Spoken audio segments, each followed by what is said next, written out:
Hello. Tonight I am going to be spending a few minutes playing with this cheap little filament splicer that I got in the last mailbag. Basically what it does is it just holds the filament in alignment through these two grooves here. And just tighten it down with the Allen key so that it clamps in place. And then you insert one piece of filament in through this end, which is just a little metal hole, which is theoretically the right size for the filament. And then the other one comes in from the other side here through a little Teflon block, which is drilled out just a hair larger than the filament. This one on this side is closer to the size of the filament, but it's still a little bit bigger. And basically you apply heat in the middle, and then you push it through into the Teflon block to cool. And then when you push it out the other side, they come out joined.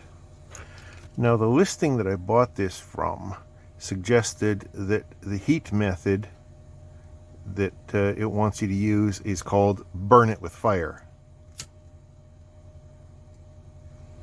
So basically heat up the two pieces of filament like that, shove them in there, let them cool for a second, and they come out spliced. I didn't let that cool long enough.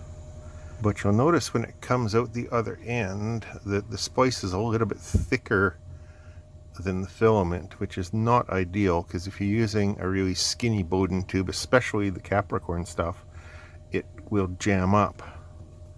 So any demonstration videos that I've seen of this thing say to sort of prune it down a little bit until it's the right size. So I am going to spend some time doing that with these random pieces of filament. Now, some of this is just roll-ins from filament that I've already bought. Some of it, most of it, is from a lot that I got a long time ago with a 3D pen. And I assume it's just tail ends from manufacturing or whatever that they decided to package up into 5-meter lengths and sell for 3D pen users. And one of those in the 3D pen is what I use to make the stand that this guy has been sitting on for a very long time. You didn't even notice it there, did you? It's not the greatest filament in the world, I don't think, but for this experiment, if I waste it, I don't think it'll be any loss of material. I think I've got it working more or less reasonably. First thing I've noticed is if you cut the filaments at a bit of an angle, it gives you more contact, more surface area in there. And the second thing you may notice is that I'm using a different heat source, a little bit more controllable. I'm using my heat gun in this professional looking rig back here to hold it all together. Just turn the heat gun on for a couple of seconds till everything gets a little bit melty. Shut it off, goop those two together, shove them in, let them cool in there like you're supposed to for a little while, and then just use my knife to do a little bit of pruning until it'll fit out through the right hand side there. And there we go. If it fits through there, it'll fit through my Bowden tube. And just spool it up onto there, pick another color, and carry on.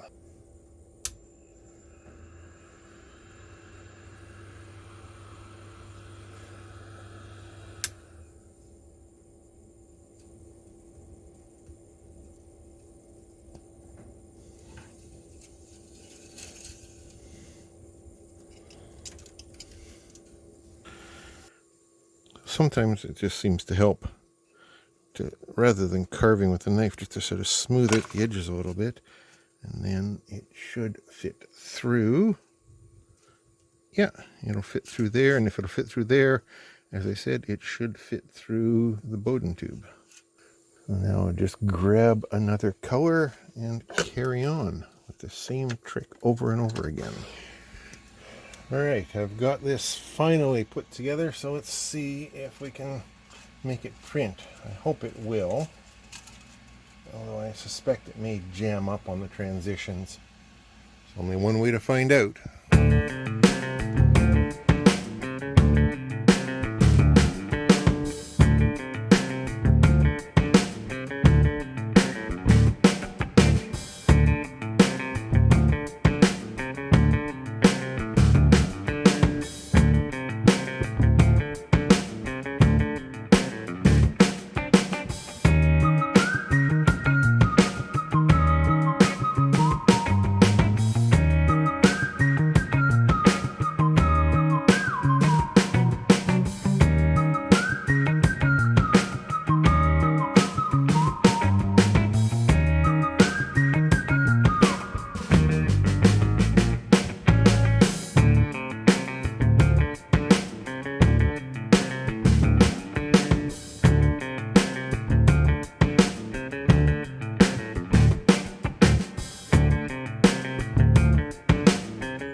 So here it is, the result of that first print.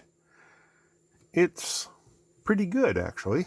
I mean, there's a few issues, but that stringing, that's nothing to do with the splicing. That stringing over there, that's just the filament. This here is a bit of an issue. Got some separation and lifting on that blue layer on the bottom there. You see that? So since I had filament left on that spool, I made another one. And just carried on from where I left off on the first one. You can see the color there. And there was more of that same blue in here, and it didn't even stick to itself. I mean, here it wasn't sticking properly to the bed, but here it's not sticking to itself. But that's not causing problems at the layer changes or the color changes. The only other problem, when the transition from the green to the light blue came in, or was about to come in, that join snapped. And at the time it was printing this layer down here. See that little gap there? Fortunately I was in the room and I quickly raced over and just jammed it into the extruder until it grabbed again. Until the blue grabbed, and then it carried down printing the green, printed the blue. The blue, as I said, appears to be really crap filament, but that was the only problem that I had with the splices. And I'm thinking it's because this blue filament, because I've got two examples of it being crap filament, so I'm going to put it down to that. But these other splices, none of them let go. I was having so much fun and I had so much filament left over, I thought I'd start a third one. And you can see again, it carries on just right from there. And this one was turning out excellent. This dark blue worked great. It looks really good too. And I mean, there's no stringing down here. These ones, I mean, look at all that stringing on the tail there. That's horrible. And the light blue on the bottom of this one is all stringing. I'm just ragging on that light blue filament. It's pretty crappy. Fortunately, it was part of that sample pack that I got, so I don't have much of it around here. It's not much of a waste to throw it out because it's junk. Anyway, this one was going good until I went over there to take a look and bumped the cable on the Raspberry Pi and stopped the print. Damn it. Anyway, I think these little calibration cats all look pretty good, and most importantly, this thing did its job. It was a bit of a pain in the ass to use, it's kind of frittery, but it did do the job. Now then, the splices were larger than they should have been, and I did my best to prune them down. If I was using Capricorn or some other Bowden tube that has really skinny inside diameter, that's super tight to the 1.7 millimeter, then I don't think I could have gotten away with it. But I've got the stock Bowden tube from my Ender 3 V2 on there right now, which is a little bit sloppier on the inside diameter, but in this case, that was a good thing. It let me get away with having these splices in there. So there you go. The splicing actually works. Would I recommend this little splicing tool? I'm not sure. Like I said, it is kind of frittery to use, but once you get the hang of it, it's not too horrible. And using the heat gun with a narrow little nozzle rather than a lighter gave me a lot more control over what I was doing. So I think I would recommend going that way if you're going to get one of these things. Anyway, thanks for watching. That was just a quick exploration of a fairly simple little tool, and cheap too. Questions or comments down below as usual.